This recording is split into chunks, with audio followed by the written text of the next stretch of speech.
What's up, everyone? John Rettinger from Techno Buffalo here, and the smartphone smackdown that I've been waiting years to do, perhaps you've been waiting to see, is an iPhone family feud. In the left-hand corner, we have the challenger, the Verizon iPhone 4, and on the right, we have the defending champion, the AT&T iPhone 4 dressed up in white. We're going to put these two Cupertino-made handsets to a showdown and see if we can have a winner, or at the very least help you decide which carrier is going to be best for you. So without further ado, let's fight.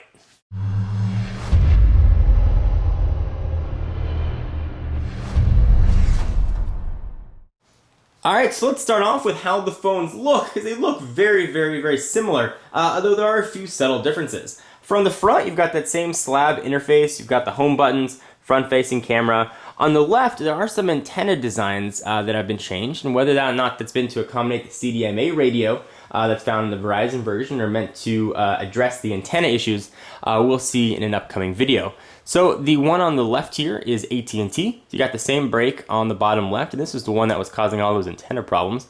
You still have that same location there on the Verizon device. The profile switches here are a little bit staggered, and you do not have the antenna break right above it on the AT&T phone. On the right hand side, this is where a lot of the differences are. You don't have a SIM card, same antenna lines, and you don't have the same break on the AT&T phone. Not overly exciting. Let's get to the stuff that I think most people are going to care about, and let's talk about network speed. So right now, both of these are connected to the same wireless network. I'm actually going to run a speed test here to show you that. So we've got the speed test app. Don't allow, use current location, don't allow, and we'll begin the test on each, and we'll just to show that they are running on the same Wi-Fi network. I am going to drop this down, however, to their 3G services. I just want to give you a baseline for at least what standard Wi-Fi is going to be, so you can compare your 3G offerings, whether it's AT&T or whether or not it's going to be Verizon. We got almost identical showings here, 9.72 versus what, 9.9. So very close figures. So you got our up and down. Looks like the Verizon iPhone actually had a little bit of a faster uptick. That was just due to testing times. Alright, so let's go ahead and turn Wi-Fi off now, and let's get to some of the good stuff and test actual network speed here. So we can go ahead and kick Wi-Fi off. We'll do it here on the Verizon iPhone. I'm going to do the same thing here on the AT&T iPhone, and this is where a lot of the differences are going to come into play. So go ahead and kick that off. Alright, so I've got about 3 bars of Verizon 3G, and I've got about 4 bars or so of AT&T 3G. So we got pretty good service here. So let's start with a few web pages, and these are web pages that have been loaded on each device. So consider this a test of pages that you can look at on a regular basis. Let's start with the YouTube channel, youtube.com/John4Lakers. Go ahead and open it up, and I'll go ahead and queue it up here, and we'll do a pretty simple refresh just to see how things would look. Actually, I'll go ahead and type it in. There we go, John4Lakers channel. Then we'll go ahead and refresh these and see if there's any sort of speed test. I do want to show you that both of these pages has, of course, been on here before. Alright, so looks like it's just about ready here on the AT&T side. So we'll go ahead and hit refresh on both. Right there. Go and go. So much easier when only testing 2 phones. Sometimes when you run these with 3 phones, it's impossible to get all your fingers in the right spot. So the AT&T phone definitely has a bit of an edge here when it comes to speed. We've got the Verizon, AT&T phone is done. The Verizon is still struggling to pull in the content. The bar is being held up right at the beginning. Looks like now we're starting to see some progress. And this is a little bit slower than I've seen in tests off camera, but is representative of AT&T's network speeds. They actually have been much faster than Verizon's. So it's continuing to finish loading here. Alright, and it is done. Alright, so let's load a site that has a mobile version. For example, maybe one that has less graphics and images. Let's queue up here ESPN.com, which is going to load up the mobile version of each. Alright, for our next test, let's try ESPN.com. And again, this is going to be the mobile version. So go ahead and hit it on here, and hit it on here. and we'll go ahead and let them both load up and see if we've got any sort of speed winner. Looks like the AT&T clearly shows something earlier talking about a potential Lakers Nuggets trade, interestingly enough, and we're still seeing it load here on Verizon. And this is definitely representative of real world speed. You are going to get faster downloads over 3G on the Verizon iPhone. When you're doing it over Wi-Fi, speed differences are completely negligible, especially if you're on the same Wi-Fi network. Not going to be much of a difference here, but you are definitely going to get faster data speeds with AT&T. But how much faster?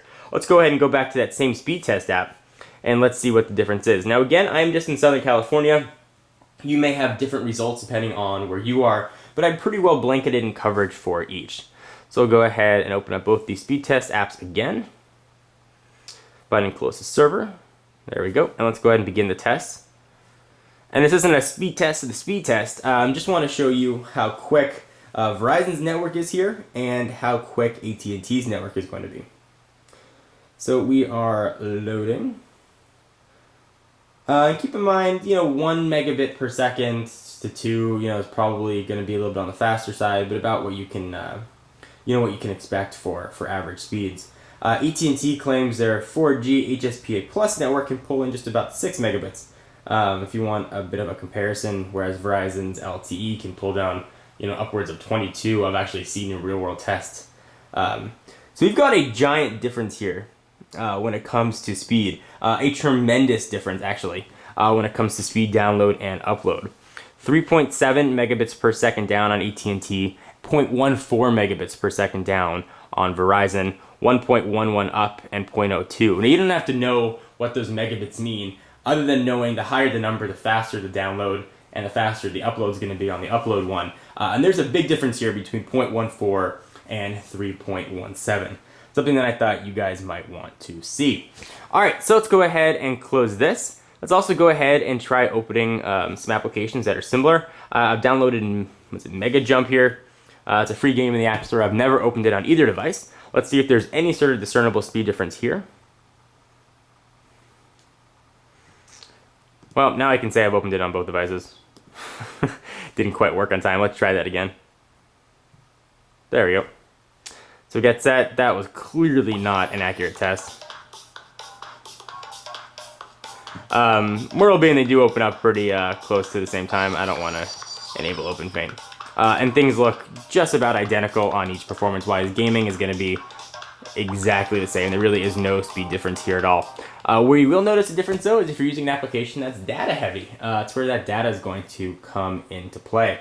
All right, so let's talk. There's been a lot of talk, actually, about simultaneous voice and data and what that means to you and whether or not it's going to matter in your phone usage. So let me show you what that means. I'm going to go ahead and start loading a web page here. I'll go ahead and back, and I'm going to pull it off to the side, and I'm going to load, let's say, the YouTube channel again. So we'll load youtube.com/John4Lakers, and as I'm doing that, I'm going to actually call myself while the page is loading. I'm not on Wi-Fi, and we'll see what happens. So that's going to load. It's loading. I'm going to cover up the business here so you guys don't see any phone number action. You can see that the phone is going to actually ring while this is going on.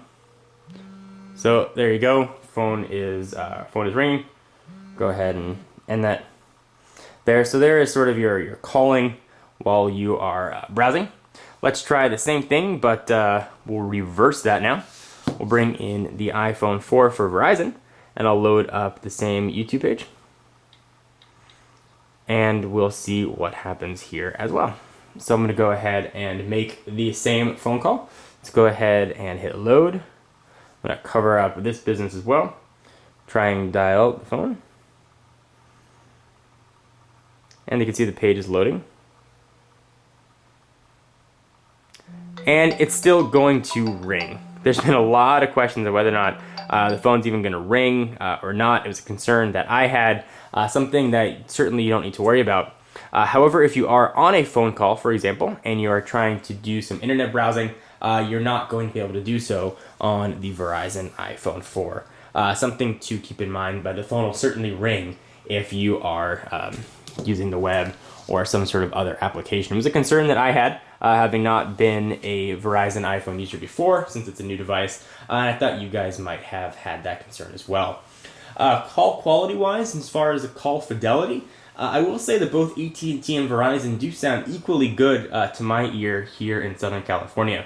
I've certainly had dropped call issues with AT&T. I have not had the Verizon iPhone long enough to determine if those are going to be the same problems.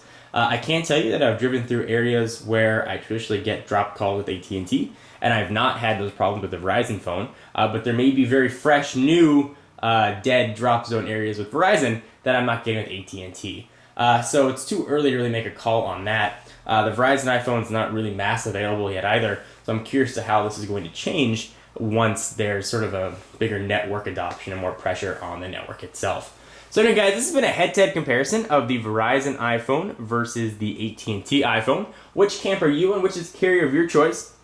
I'm very curious to hear what you guys have to say. Leave your comments down below. I'm John Rettinger from Techno Buffalo. Check out the website for all your tech news for exclusive content. Check me out at Twitter, twitter.com/John4Lakers, and I'll see you in the next video. Bye-bye.